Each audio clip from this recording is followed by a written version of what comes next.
What's up, tribe? How you guys doing? This is going to be your review of Put a Ring on It Season 1, Episode 4.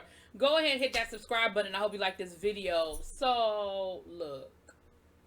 Um, I don't know how to say this nicely. I don't really see it for none of these couples except for Hollywood and Ashley, okay? We start this episode off. We have Hollywood and Ashley still having their one-on-one with Dr. Nicole. And I think she had a breakthrough with Hollywood. I think he finally got it because he said in his confessional, he was like, you know what? At the end of the day, I kind of really don't have a whole lot to say because if the situations had been reversed, I would have left her ass. So the fact that she stayed with me and we still together, I guess I need to just kind of chill out for a minute and let her process. And then Dr. Nicole also got Ashley to verbally admit, because I think internally she understood and she knew, but verbally admit, hey boo, says out there, not only was I hurt, I was embarrassed and I was angry at myself because I couldn't leave your ass alone. When everybody around me probably told me to leave you, when everybody was giving me them side eyes about why I stayed with you. Because remember, I said that in my review last week. I was like, how did they even get past it? Because ain't no way on this side of hell. Now, I'm not saying we wouldn't have eventually got back together because I can't say what God's plan is. But I can tell you what Really B's plan would have been at the beginning. And the Really B's plan at the beginning would have been, I will see you when I see you. We turn it off. Listen, block on the phone.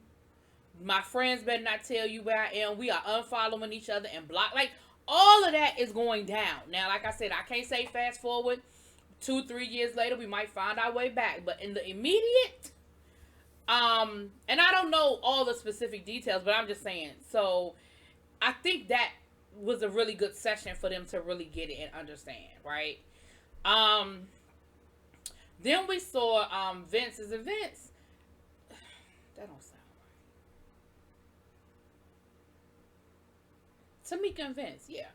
We see Vince go out on his date. Now listen, the girl was beautiful, but I just didn't feel like there was no whole lot of chemistry. But what I did find very interesting was Vince was saying how he was kind of happy to see that reaction out of Tamika when he left. And he was kind of happy that she was mad and a little bit jealous or whatever. And see, that's what I'm saying. Like, you're playing games because it is clear that this woman has trust issues. It is clear that this woman, at least in regards to you, has these concerns. And for you to think it's cute and it's funny and you like it, that she's reacting this way. See, I don't like that. I feel like y'all playing games. I feel like y'all are playing games, and I don't like that. I feel some kind of way that, like, we all want to feel loved. That's not what I'm saying. We all want to feel like our significant other, kind of about it a little bit. But when you know that that's already an issue that y'all dealing with, you should be going out of your way to reassure her, not smiling and grinning at the fact that she is this insecure. That's me. That's my 2 cents. It is what it is. Now, the couple that I just feel like need to just go on and break up is Shay and Michael. Listen, when Michael said that he has a 12-year-old son, and the plan is for his son to come and live with, him when he goes to high school, and the boy's already in middle school, and he comes and stay with y'all in the summer. One, I wasn't clear. Michael, have you been very clear with Shay about that being the plan for the future? Have you been explicit with her about that? I don't know if you have. I feel like maybe you haven't, okay? But let's assume for a minute that you have, because I refuse to believe that y'all been together off and on. Y'all known each other for 6 years, which means that the baby was already here before y'all even started dating. I refuse to believe that you have not ever expressed this to this woman. And for her, she's saying, I don't want him living with us, and that's a deal breaker for me. And he's saying, I have every intention of my son living with me. I'm not gonna get into the conversation about whether the baby mama is okay with that. That ain't my business. That ain't my concern. But at the end of the day, this is my 2 cents.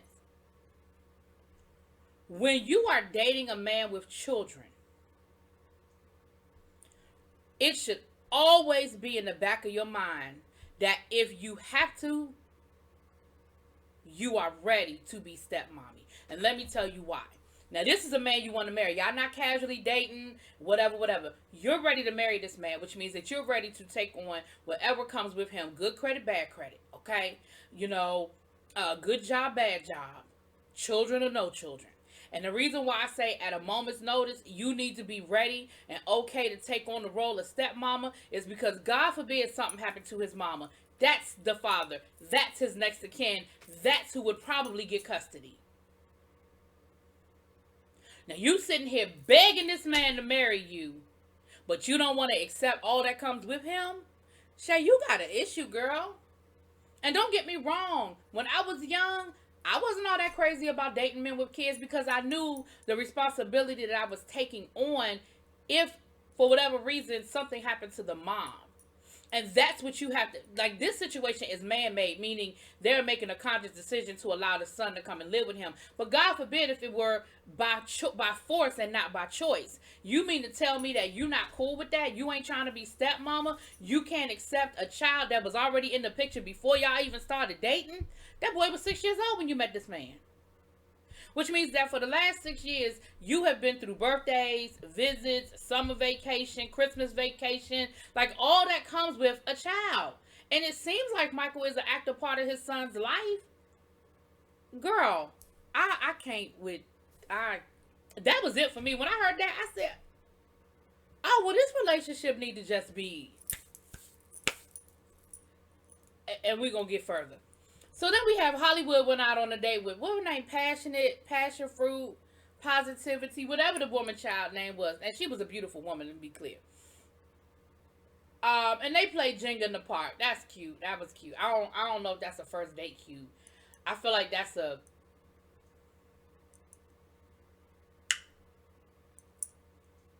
I don't know, but whatever. They had a good conversation. I understand how Hollywood gets in trouble. Okay, I don't know if Hollywood actually look at my reviews, but I understand now how Hollywood gets in trouble. Hollywood is a natural flirt.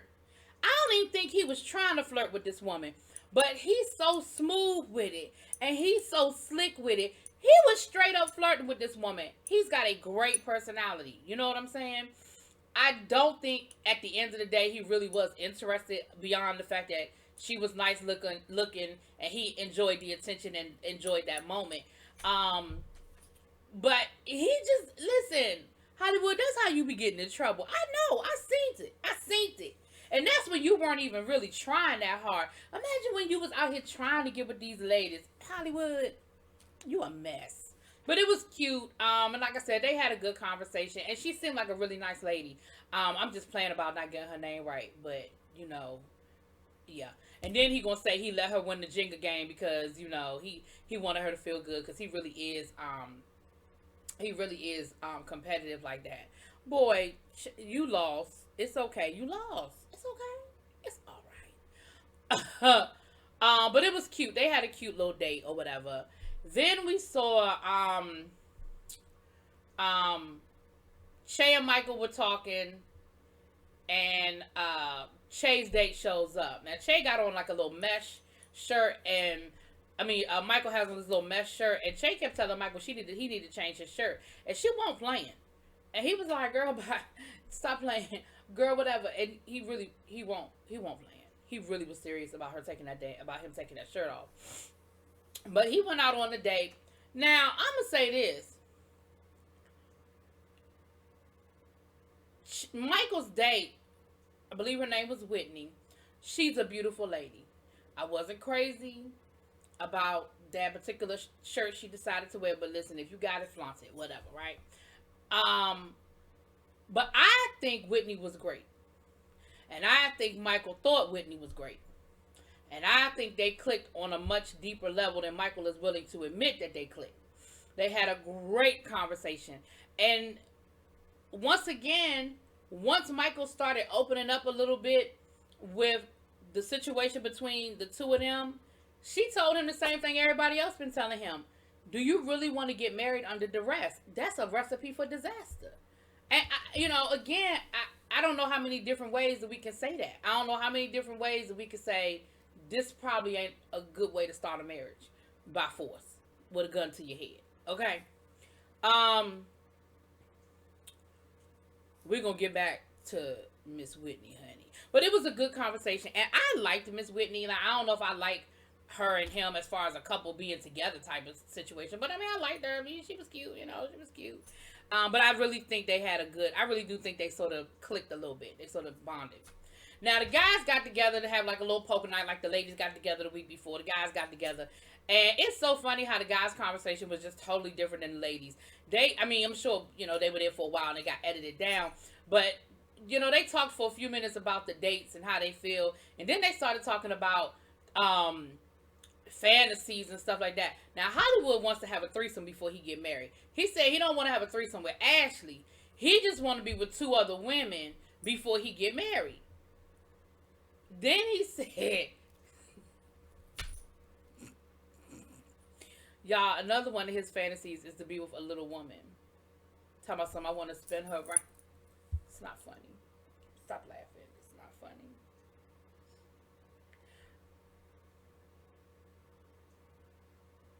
It's not funny that he wants to be. It's the way he was explaining it is what I'm laughing at, okay?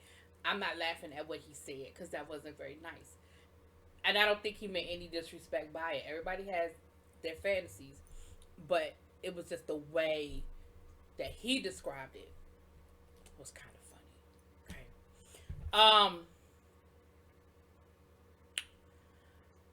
Oh, Jesus. So then we had Dr. Nicole had a one-on-one with Tamika and Vince. Listen. Vince's thing is, Tamika, I don't understand why you allowed this woman to get into your head. Like, to me, it was like a classic manipulation tactic. He was like, because here's the thing.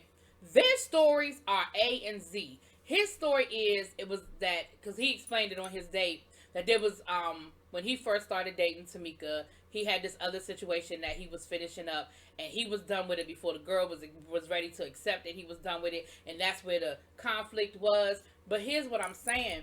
Like, to hear Tamika tell the story, not only did y'all have that overlap in the beginning, but you also had that little lost weekend and down to the Chicago where you won't admit that you was with her, but this woman got airline itinerary and all kinds of stuff to prove that that's where you were. Now, here's the thing. Here's what I can't stand. And this is what men manipulators do. And I'm saying men. I'm sure women do it when they're dating men, but I don't date women. I date men, so I can speak from my experience of what I've seen and what I've experienced. Don't piss on my leg and tell me it's raining.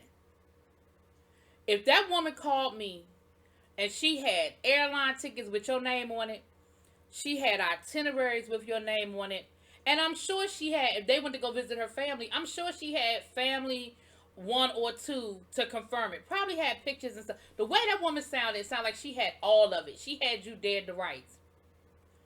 Don't flip that shit on me and talk about, see, you should let them get in your head like that.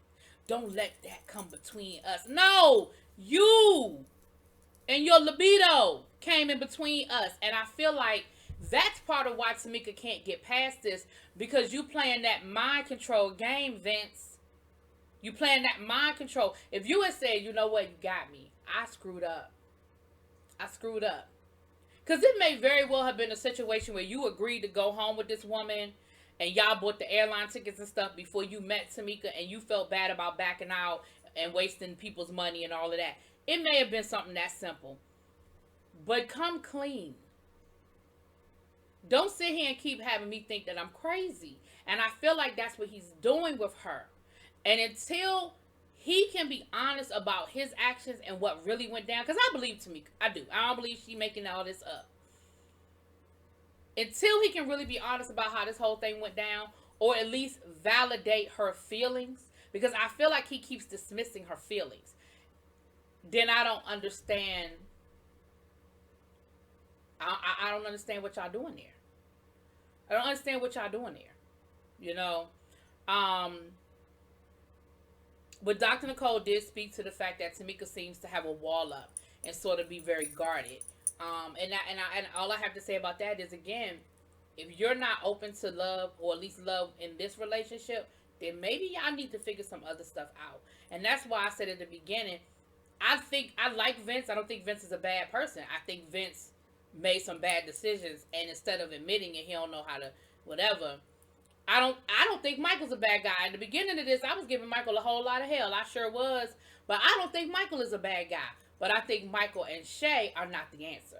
And now that I see the situation with the kids, with his son, that's a whole nother level that, once again, Shay, you buried the lead, boo boo. You ain't get into all of that. Like, you keep talking about what he not doing. You not talking about your shit. So anyway, the couples all come back together, and basically Dr. Nicole does a whole lot of yang about relationship building and all of that. I mean, it's good stuff. It's good stuff, but it's stuff, y'all know what she was telling them. Because I'm gonna get to the good stuff because we've been going long enough. And she gets around the room and asks everybody if they want to go on their date again, and they all say no, and they give their reasons why. Well, baby, we get to Mr. Michael, and Michael gets to hesitating. And come to find out that he talking about somehow or another we ended up exchanging phone numbers. Ain't no somehow or another. You don't accidentally exchange your phone number. That is a very deliberate act. That is a very deliberate act. Baby, they was texting. And Whitney even asked to see him again. Now, he claimed he ain't go.